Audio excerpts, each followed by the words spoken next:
বিজ্ঞানী আমি স্যার আপনাকে প্রশ্ন করছি একটু সহজ ভাষায় যদি দর্শকদের এবং আমাদের জন্য বোঝান যে ফর্দোর ওপর হামলা হলো, একটা 35,000 কেজির বোমা পড়লো। আপনি এর আগের দিন বলছিলেন স্যার এই অনুষ্ঠানে কিশলয় অগ্নিবাণে যে এই সমস্ত নিউক্লিয়ার বেসগুলো যেগুলো মাটির তলায় থাকে অনেক ফিট 300, 150, 200, 300 ফিট নিচে, সেগুলো রিইনফোর্স কংক্রিট দিয়ে একদম বন্ধ করা থাকে যাতে কোনো কিছু না পৌঁছতে পারে। আজকে এই হামলার পর আমেরিকা দাবি করছে ধ্বংস হয়ে গিয়েছে, ইরান সৌদি আরবিয়া বলছে কোনো তেজস্ক্রিয় বিকিরণ হবে না। যদি ধ্বংস হয়ে গিয়ে থাকে স্যার, তাহলে কি তেজস্ক্রিয় বিকিরণ না হওয়াটা সম্ভব? আর যদি না হয় তার মানে কি ধ্বংস হয়নি স্যার? না, যদি আঘাতপ্রাপ্ত হয় তাহলে বিকিরণ হওয়াটাই স্বাভাবিক। এখন আমি এই প্রসঙ্গে দুটো কথা বলে নিই।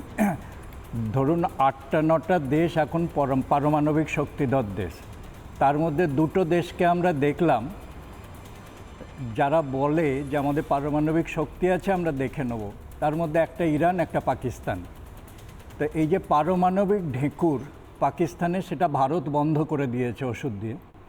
ইরানের যে পারমাণবিক ঢেঁকুরটা সেটা ইসরায়েল আর আমেরিকা বন্ধ করে দিতে বদ্ধপরিকর।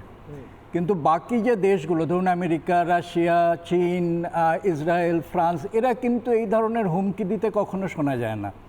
সো এটাই হচ্ছে ইম্যাচিউরিটি। তো একজন লিডার হিসেবে যখন এই ধরনের কথা বলে, একটা জিনিস পরিষ্কার, এদের হাতে পারমাণবিক শক্তি নিরাপদ নয় বিশ্ব কল্যাণের জন্য।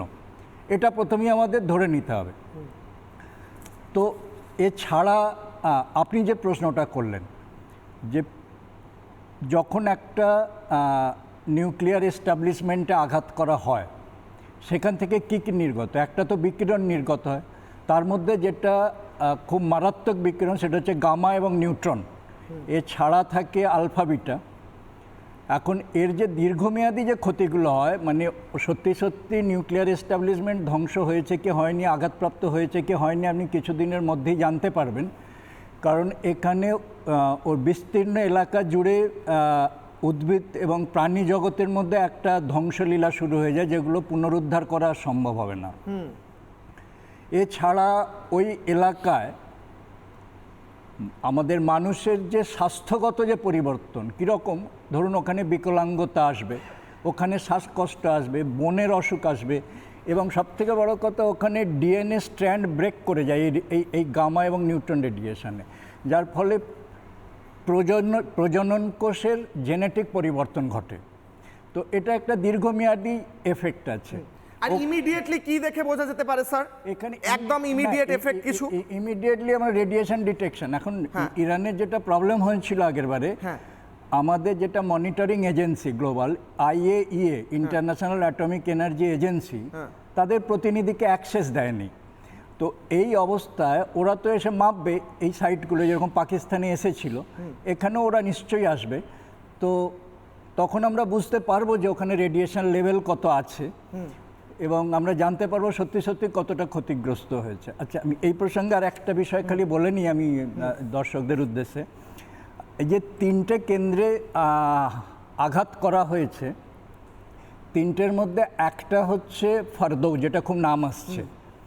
ওটা অ্যাকচুয়ালি কি করে, ওটা করে ইউরেনিয়ামকে কনভার্ট করে ইউরেনিয়াম হেক্সাফ্লোরাইড নামক একটা গ্যাসেতে, যে ইউরেনিয়ামটা মাইনিং করে আনা, ইয়েলো কেক আমরা বলি। আর বাকি দুটো যেটা নাতানজ অ্যান্ড ইস্পাহান, এই দুটোতে এনরিচ করা হয়। এখন ন্যাচারাল ইউরেনিয়ামে থাকে 0.7% ইউরেনিয়াম 235, যেটা নিউক্লিয়ার বোমেতে ব্যবহার করা হয়।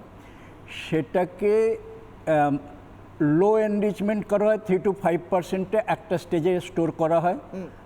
মিডিয়াম স্টেজে করা হয় 20% এনরিচমেন্ট, সেটা একটা স্টেজে করা হয়। আর যখন এটাকে ওয়েপন গ্রেড করা হয় সেটা 90% এনরিচমেন্ট করে, দ্যাট ইজ ফাইনাল স্টেজ। বুঝলাম। সো এই নাতানজ আর মানে প্রথমে ফর্দোতে যা প্রসেসিং হয়, তারপর সেটা নাতানজ এবং ইস্পাহানে যায়, কারণ ওখানে সেন্ট্রিফিউজগুলো আছে যেগুলো স্পিনিং করে ওই যে 235 ছাড়া যে আইসোটোপটা থাকে 238, এই দুটোকে সেপারেট করে 235-কে এনরিচ করা হয়। তার মানে ওরা ফর্দোতে যেটা প্রাথমিকভাবে যেখানে মাইনিং করে নিয়ে আসে সেটাকেই ধ্বংস করে দেওয়ার দাবি করছে। আর সেখানেও যদি ধ্বংস হয়ে থাকে তাহলে বিকিরণ হবে। বিকিরণ তো হবে, কারণ ওখানে ইউরেনিয়াম হেক্সাফ্লোরাইড গ্যাস হিসেবে আছে। ভয়ঙ্কর বিকিরণ হতে পারে। আমি নানা ধরনের কন্টেন্ট দেখার জন্য লাইক করুন, শেয়ার করুন আমাদের ফেসবুক পেজ, সাবস্ক্রাইব করুন আমাদের ইউটিউব চ্যানেল। পাশাপাশি অন্যান্য ব্রেকিং নিউজের জন্য অবশ্যই চোখ রাখুন রিপাবলিক বাংলায়।